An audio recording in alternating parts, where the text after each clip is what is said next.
Price God. கர்த்தருக்கு ஸ்தோத்திரம். இந்த கால வேளையில் உங்களை யாவரையும் சந்திப்பதில் மிகுந்த மகிழ்ச்சி. இந்த நாட்களை தியானத்துக்காக எடுத்துக்கொள்வோம். ஆதியாகமம் புஸ்தகம் 12ஆம் அதிகாரம் 7வது வசனத்தை நாம் வாசிக்க கேட்கலாம். 12ஆம் அதிகாரம் 7வது வசனம்.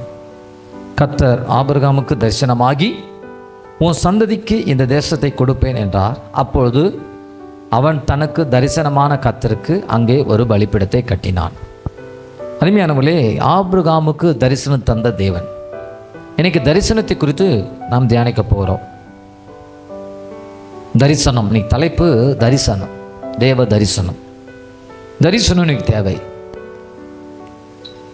கர்த்தரை முகமுகமாக தரிசித்தவர்கள் இருக்கிறார்கள். யாக்கோபுக்கு கர்த்தர் ஒரு தரிசனமானார் ஒரு விதத்தில். சாலமோனுக்கு ஒரு விதத்தில் கர்த்தர் தரிசனமானார். பவுலுக்கு ஒரு விதத்தில் தரிசனமானார். தரிசனம் இன்னைக்கு ரொம்ப ரொம்ப அவசியம்.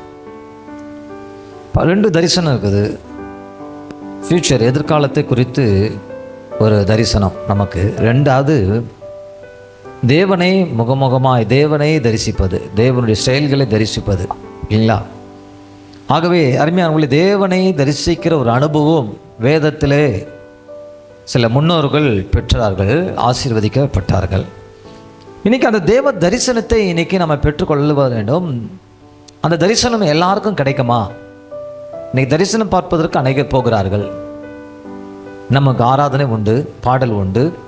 ஆனால் கர்த்தர் நமக்கு வேதத்தில் அநேகருக்கு தரிசனமாகி இருக்கிறாரு.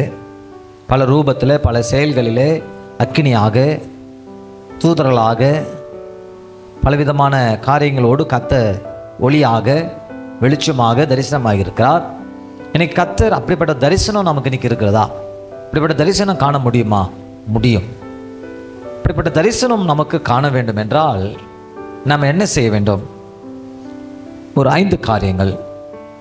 அந்த தரிசனத்தை நாம் பார்க்க வேண்டும் என்றால், அப்படிப்பட்ட தரிசனத்தை நாம் அடைய வேண்டும் என்றால் நம்ம செய்ய வேண்டிய செயல் என்ன? நாம் எப்படிப்பட்டவளாக இருந்தால் நமக்கு கர்த்தர் தரிசனம் கொடுப்பார்? அப்போஸ்தலர் 10ஆம் அதிகாரம் 2வது வசனத்தை நாம் வாசிக்கலாம். அப்போஸ்தலர் 10ஆம் அதிகாரம் 2வது வசனம். கொர்நேலியு குறித்து இங்கே சொல்லப்பட்டிருக்குது. அவன் தேவ பக்தி உள்ளவனும் தான் வீட்டார் அனைவரோடும் தேவனுக்கு பயந்தவனுமாக இருந்து ஜனங்களுக்கு மிகுந்த தர்மங்களை செய்து எப்போதும் தேவன் நோக்கி ஜெபம் பண்ணி கொண்டிருந்தான். அருமையானவளே, முதல் காரியம் பாருங்க. இந்த கொர்நேலியுக்கு தரிசனம் கிடைச்ச ஒரு நோக்கம் எப்போது? 3ஆம் வசனம். பகலிலே ஏறக்குறைய 9ஆம் மணி நேரத்தில் தேவனுடைய தூதன் தன்னிடத்தில் வரவும் கொர்நேலியுவே என்று அழைக்கவும் பிரத்யட்சமாக தரிசனம் கண்டான். தேவ தூதனை தரிசனமாய் பார்க்கிறான் 9வது மணி வேளையில்.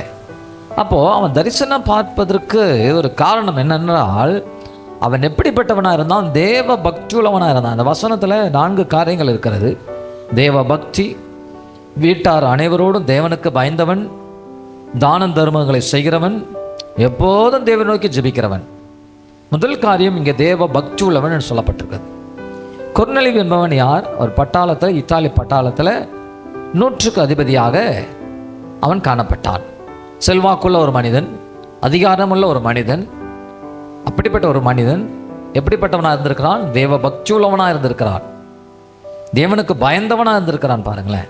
அப்போது இந்த தேவ பக்தி உள்ளவனாக அவன் இருந்ததுனால தான் தேவ தரிசனத்தை அவன் கண்டான். அப்போ தேவ தரிசனம் காண வேண்டும் என்றால் நம்மளுக்கு வேண்டிய ஒரு குவாலிஃபிகேஷன் என்னதுன்னா, ஒரு பக்தியாய் இருக்க வேண்டும். பக்தி உள்ளவனாக இருந்தால் நிச்சயமாக கர்த்தர் நமக்கும் ஒரு தரிசனத்தை கொடுக்க வல்லவராக இருக்கிறார். 2வதாக பார்ப்போம் என்றால், மத்தேயு 5ஆம் அதிகாரம் 8வது வசனத்தில், இருதயத்தில் சுத்தமுள்ளவர்கள் பாக்கியவான்கள், அவர்கள் தேவனை தரிசிப்பார்கள். இருதயத்தில் சுத்தமுள்ளவர்கள் பாக்கியவான்கள், அவர்கள் தேவனை தரிசிப்பார்கள். அருமையானவளே, அப்போ இருதயத்தில் ஒரு பரிசுத்தம் நமக்கு தேவை. கர்த்தர் நம்மக்கிட்ட எதிர்ப்பு. ஆபிரகாமை கொண்டு வந்து தரிசனத்தை கொடுக்குறான்னா சும்மா இல்லை, அவன் பக்தி உள்ளவனாக இருந்திருக்கிறான். காணாத தேவனத்தில் ஒரு பக்தி இருந்திருக்கிறது, அவனுக்குள்ள ஒரு பரிசுத்தம் இருந்திருக்கிறது. கொர்நேலியுக்குள்ள ஒரு தரிசனம் கிடைச்சதுக்கு காரணம் அவன் பக்தி உள்ளவனாக இருந்தான், பரிசுத்தம் உள்ளவனாக இருந்தான். இன்னைக்கு அருமையானவர்களே, இன்னைக்கு தேவனுடைய தரிசனம் தூதர்களாகவோ ஒளியாகவோ நமக்கு ஒரு தரிசனம் கிடைக்க வேண்டும் என்றால் 2வது குவாலிஃபிகேஷன் நமக்கு ஒரு பரிசுத்தம் தேவை.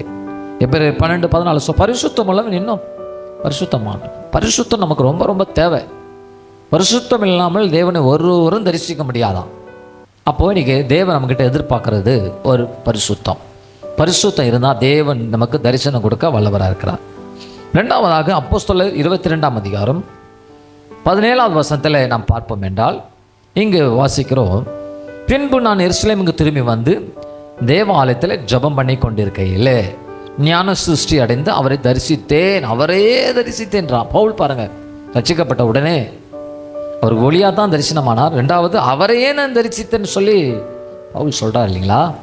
அது காரணம், எப்போ தரிசித்தார், எப்போ தரிசனம் வந்தது என்றால் ஜெபம் பண்ணி கொண்டு இருக்கும் போது, தேவாலயத்தில் ஜெபம் பண்ணி கொண்டு இருக்கையில் அப்படின்னு சொல்லப்பட்டிருக்குது. இன்றைக்கி அநேக தேவாலயத்தில் ஜெபிப்பதற்கு வரதில்லை. நான் வீட்டிலேருந்தே ஜெபம் பண்ணிக்கும் சொல்கிற கூட்டம் இருக்கிறது இல்லைங்க. ஜெபாலயத்தில் நம்ம ஜெபித்து கொண்டு இருந்தால் நிச்சயமாக நமக்கு தரிசனமாகிற தேவனாக இருக்கிறார். ஜெபாலயத்தில் ஜெபிக்க வேண்டியது அவசியமாக இருக்கிறது. இன்றைக்கி நம்ம ஜெபாலயத்தில் ஜெபிக்கிறோமா? ஜெபத்துக்கு வருகிறோமா? ஆராதனையில் கலந்து கொள்கிறோமா? யாரெல்லாம் ஆராதனையில் ஆலயத்தில் கலந்து கொள்கிறார்களோ அவர்களுக்கு கர்த்தர் ஜெப ஆலயத்தில் தரிசனமாகிற தேவனார். அவர்களுக்கு கர்த்தர் தரிசனமாகிற இங்கே பவுலுக்கு அப்படி தான் ஞான சிருஷ்டி அடைந்து அவரை தரிசித்தேன்னு சொல்கிறார். பாருங்கள், அவரே பவுல் தரிசித்தார். இன்றைக்கி நமக்கும் அந்த ஸ்லாக்கியத்தை வச்சுருக்கிறார். எப்போ தரிசிக்க முடியும்? ஜெபம் பண்ணும்போது தரிசிக்கும். அநேகருக்கு ஜெப ஜீவியம் இல்லை. மைக்கு கிடைச்சா நல்ல ஜெபம் பண்ணுறாங்க, இல்லை ஜெப குறிப்புக்கு வாய்ப்பு கிடைச்சா மணிக்கணக்கில் ஜெபம் பண்ணுறாங்க. ஆனால் தனி ஜெபம் இருக்குதா? வீட்டில் ஜெபிக்கிறோமா? தனி முழங்கால் படிட்டு தனி ஜெபம் இருக்கிறதா? குடும்ப ஜெபம் இருக்குதா? இல்லையே. நாம் ஜெபிக்க வேண்டியது ரொம்ப ரொம்ப அவசியமாக இருக்கிறது.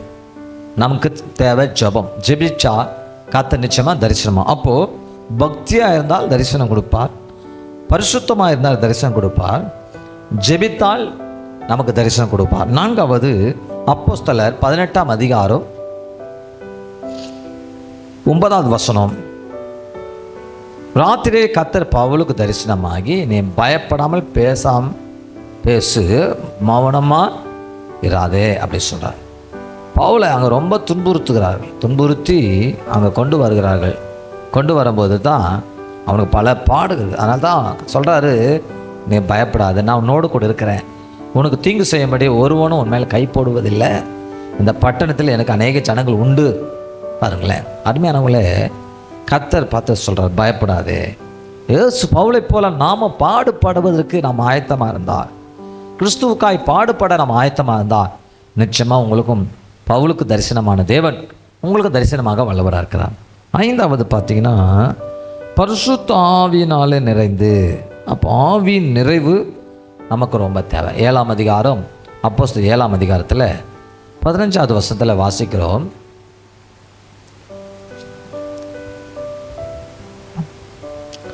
அப்போஸ்தலர் 7:55. அவன் பரிசுத்தாவில் நிறைந்தவனாய், யாரு? ஸ்தேவானை குறித்து. பரிசுத்தாவினால் நிறைந்தவனாய் வானத்தை அண்ணாந்து பார்த்தான், தேவனுடைய மகிமையும் தேவனுடைய வலது பாரிசத்தில் இயேசுவானவர் நிற்கிறதே பார்த்துட்டான். பார்த்தீங்களா? அப்போ ஆவியில் நிரம்பி ஜெபிச்சா நிச்சயமாக இயேசுவானவர் இருக்கிற தரிசனத்தை நம்மளால் பார்க்க முடியும். இப்போ ஆவி நிறைவு உள்ள ஜபம் நமக்கு இருக்குதா? ஏதோ ஜபிக்கிறோம், போகிறோம், ஸ்தோத்திரம் பண்ணுறோம், போயிடும். இன்றைக்கி ஆவியில் நிரம்பி ஜபிக்கிற அனுபவம் குறைந்து விட்டதை பார்க்குறோம். அப்போ பரிசுத்த ஆவியில் நிறைந்து ஜெபிச்சா வானம் திறக்கப்படும், இயேசுவான சிங்காசனத்தில் விட்டிருக்கிற தரிசனத்தை பார்க்க முடியும். அருமையானவளே, நம் தரிசனம் பார்க்க வேண்டும் என்றால் பக்தியாக இருக்கணும், பரிசுத்தமாக இருக்கணும், ஜெபிக்கணும், இயேசுவுக்காய் பாடுபட வேண்டும், பரிசுத்த ஆவியில் நிறைந்து ஜெபிக்க வேண்டும். அப்படி தரிசனம் பெற்றால் நமக்கு என்ன பலன்? அவருடைய தரிசனத்தை பார்க்கறதுனால நமக்கு என்ன ஆசீர்வாதம் கிடைக்க போகுது? அப்படி என்றால், யாக்கோபு அவன் ஒரு தரிசனத்தை பார்த்தான். அவன் தன் சகோதரனை ஏமாற்றி விட்டு வருகிறான். அப்போது அந்த வனாந்தரத்தில் தரிசனம் பார்க்கும்போது வானத்தில் பூமியில் ஒரு ஏணி வைக்கப்பட்டு தூதர்கள் ஏறுவதும் இறங்குவதுமாய் இருக்கிறார்கள். அந்த தரிசனத்தை பார்க்கிறான். அங்கே ஒரு பொருத்தனை பண்ணி ஜெபித்தான். அருமையானவர்களே, தரிசனம் பார்த்து விளைவு அவனுக்குள்ள ஜப ஆவியை தூண்டிவிட்டது. இதுவரை ஜெபிக்காமல் இருந்த மனுஷன் ஜெபம் பண்ணுறான். எப்படி ஜெபிக்கிறான்? பொருத்தனை பண்ணி ஜெபிக்கிறான். ஜெபித்து விட்டு கடந்து போகிறான். அவன் செய்கிற தொழிலை கர்த்தர் ஆசீர்வதிச்சார். மாமா லாபான் வீட்டுக்கு போகிறாரு. ஆடு மேய்க்கிற தொழில் தான் அவனுக்கு கிடைக்கிறது. அந்த இடத்துல கோலும் கையமாய் கடந்து போன யாக்கோபு 2 பரிவார கூட்டத்தோடு திரும்பி வர அளவுக்கு கர்த்தர் அவனை ஆசீர்வதிச்சார். பார்த்தீங்களா? தரிசனம் பார்த்தது விளைவு ஜெபாவி ஊட்டப்பட்டான். ஜெபிச்சது நிமித்தமாக கர்த்தர் அவன் தொழிலையும் எல்லாவற்றையும் ஆசீர்வதித்து அவன் உண்டானவைகளை ஆசீர்வதித்து பெருக பண்ணி திரளாக கர்த்தர் அவரை கொண்டு வந்து இஸ்ரவேலுக்கு தகப்பனாக யாக்கோபை கர்த்தர் வைத்தாரு. காரணம் தரிசனத்தின் பார்த்த விளைவு தானே. 2வது பாருங்க, சாலமோன் கிறிஸ்துவை ஆண்டவரை அவன் தரிசித்தான். தரிசித்த போது கேட்டார், ஆண்டவர் உனக்கு என்ன வேணும்? அவன் கேட்டான், ஆண்டவரே ஏராளமாக இருக்கிற ஜனங்களை ஞானம், அவர்களை விசாரிப்பதற்கு ஞானம் வேணும் என்று சொல்லி கேட்டான். பார்த்தீங்களா? அந்த தரிசனத்தின் பார்த்த விளைவு ஞானத்தை கேட்டான். கர்த்தர் ஞானத்தை கொடுத்தாரு. கேளாத ஐஸ்வர்யத்தையும் கர்த்தர் கொடுத்தாரு. இன்னைக்கு நமக்கு கூட ஞானம் தேவைங்க. ஜனங்களை நடத்துவதற்கும் குடும்பத்தை நடத்துவதற்கும் ஊழியத்தை நடத்துவதற்கும் நீ ஞானம் தேவையாக இருக்குது. தரிசனம் பார்த்தா கர்த்தர் ஞானத்தையும் கொடுப்பார், கேளாத ஐஸ்வர்யத்தையும் கொடுக்க வல்லவர். 3வது தரிசனம் பார்த்த மோசே, முட்செடி, எரிகிற முட்செடி பார்த்தா தரிசனத்தை பார்த்தது விளைவு என்ன தெரியுங்களா? இஸ்ரவேல் ஜனங்களுக்கு ஒரு தலைவனாக, சிறந்த தலைவனாக மோசையை கர்த்தர் மாற்றினார். ஜனங்களை வழிநடத்தும்படியான ஊழியத்தை கர்த்தர் கொடுத்தாரு. அடிமைதனாய் வீட்டில் அழிந்து போய் கொண்டிருந்த இஸ்ரவேல் மக்களை அடிமைதன வீடு ஆகிய எகிப்தை விட்டு புறப்பட்டு வரும்படியாக மோசையை கொண்டு கர்த்தர் நடத்தினார். பார்த்தீங்களா? அது ஒரு தரிசனம். எல்லா ஜனங்களும் அடிமைதனத்தில் இருந்து வெளியில் வந்தார்களே. இன்னைக்கு அந்த தரிசனம் உனக்கு கிடச்சினா, இன்னைக்கு எத்தனை ஜனங்கள் அடிமைதனத்தில் இருக்கிறார்கள், எத்தனை ஜனங்கள் அழிந்து போய் கொண்டிருக்கிறார்கள், பாவத்தின் அடிமைதனத்தில் இருந்து மடிந்து கொண்டிருக்கிறார்களே. கர்த்தருடைய தரிசனம் உனக்கு கிடைச்சதுன்னா எத்தனை பேர் அந்த பாவத்தின் அடிமைதனத்திலிருந்து வெளியில் வருவாங்களே. அருமை சகோதரனே, தரிசனத்தை நான் ஏன் பார்க்கணும்? எனக்கு எதுக்கு தரிசனம் நினைத்து கொண்டு இருக்கிறீங்களா? உங்களுக்கு கர்த்தர் ஒரு தரிசனத்தை கொடுத்தா மோசை போல அடிமைதானத்தில் இருக்க எத்தனை பேர் வெளியில் வருவதற்கு எடுத்து கர்த்தர் உங்களை ஒரு தலைவனாக பயன்படுத்துவார். ஒப்பு கொடுக்கலாமா? அருமையானவங்கள, தரிசனம் தேவை. யாருக்கு தரிசனம்? பக்தி உள்ளவனுக்கு தரிசனம், பரிசுத்தம் உள்ளவனுக்கு தரிசனம், ஜெபிக்கிறவனுக்கு தரிசனம், பாடுபடுக்கிறவனுக்கு தரிசனம், பரிசுத்தாவில் நிறைந்தவனுக்கு தரிசனம். தரிசனம் பெற்றுக்கொள்வதனால நமக்கு என்ன ஆசீர்வாதம்? தரிசனத்தை நாம் பெற்றுக்கொள்வதனால நம்முடைய வாழ்க்கையில் கர்த்தர் நமக்கு நல்ல உயர்வான ஆசீர்வாதத்தை. யாக்கோபை பாருங்க, தரிசனம் பெற்றுக்கொண்டான். 2 பரிவாரங்கள் உடையவனாக கர்த்தர் அவன் குடும்பத்தை பழுகி பெருகி செல்வத்தில் ஆசீர்வதிச்சாரு. தரிசனம் பார்த்தது விளைவு ஒரு பெரிய ஆசீர்வாதம். 2வது சாலமோன் தரிசனத்தை பார்த்ததுனால ஞானமும் கிடைச்சது, அவன் கேளாததும் கிடைச்சது. பார்த்தீங்களா? 3வதாக மோசே தரிசனத்தை பார்த்தது விளைவு அடிமைதனமாகிய வீடுகளில் இருந்து இஸ்ரவேலை புறப்பட பண்ண வழி நடத்துகிற தலைவனாக கர்த்தர் மாற்றினாரே. உன்னை நீங்கள் தரிசனத்தை பார்க்கும்போது கர்த்தர் உங்களுக்கு அப்படிப்பட்ட பொருளாதாரத்தில் ஒரு செழிப்பையும், குடும்பத்தை நடத்துவதற்குரிய ஞானத்தையும், அழிவுக்குள்ளாக போய் அடிமைதனத்துக்குள்ள இருக்கிற ஜனங்களை, சொந்த பந்தங்கள் யாராக இருந்தாலும் அவர்களை வெளியிலே கொண்டு வர முடியாத ஒரு தலைவனாக, ஒரு ஊழியனாக கர்த்தர் உன்னை மாற்ற வல்லவராக இருக்கிறார். தரிசனத்தை நம்ம கண்டுகொள்வோம், தரிசனத்தை தேடுவோம். கர்த்தாவே எனக்கு தரிசனத்தை தாரும், என்னோடு பேசுங்கப்பா. ஆபிரகாமுக்கு தரிசனமானி, ஈசாக்கு தரிசனமானி, யாக்கோபுக்கு தரிசனமானீர், மோசைக்கு தரிசனமானீர், கிதியோனுக்கு நீ தரிசனமானீர். ஆண்டவரே ஸ்தோத்திராப்பா. எங்கள் பவுலுக்கு தரிசனமானீரே, எங்களுக்கும் தரிசனமாங்க. நாங்களும் ஆசீர்வாதத்தை பெற்றுக்கொள்ள எங்களுக்கு உதவி செய்யும் ஆண்டவரேன்னு சொல்லி கேட்கலாமா? கண்களை மூடி ஜெபிப்போம். அன்பின் ஆண்டவரே, தரிசனத்தை குறித்து நாங்கள் தியானித்தோம். இந்த தரிசனத்தை எங்களுக்கு தாங்கப்பா. நாங்களும் முகமுகமாக தரிசிக்க எங்களுடைய தரிசனத்தை எங்களை தாங்க. அதற்கு எங்களை நாங்கள் அர்ப்பணிக்கிறோம். எங்களுக்கு பக்தியுள்ள வாழ்க்கை தாரோம், பரிசுத்தமான வாழ்க்கை தாரும், ஜெபிக்கிற ஒரு வாழ்க்கை தாங்க, உமக்காய் பாடுபடுகிற ஒரு வாழ்க்கை தாங்க, பரிசுத்தாவில் நிறைந்து ஜெபிக்கிற ஒரு பாக்கியத்தை எங்களை தாங்க. தரிசனத்தை நாங்கள் கண்டுகொள்ள பெற்றுக்கொள்ள அந்த தரிசனத்தால் எங்கள் பொருளாதாரம் யாக்கோபை போல எங்கள் பொருளாதார நிலைமை உயரட்டும். ஆண்டவரே, தரிசனத்தினால எங்களுக்கு ஞானம் கிடைக்கட்டும். தரிசனத்தினால அடிமைதனத்திற்கு ஜனங்களை ரட்சிக்க எங்களுக்கு போதுமான பலனை தாங்க. ஆசீர்வதிங்க. இயேசுவின் நாமத்தால் ஜெபிக்கிறோம் பிதாவே, ஆமேன். God bless you. கர்த்தர் உங்களை ஆசீர்வதிப்பாராக. ஆமேன், ஆமேன்.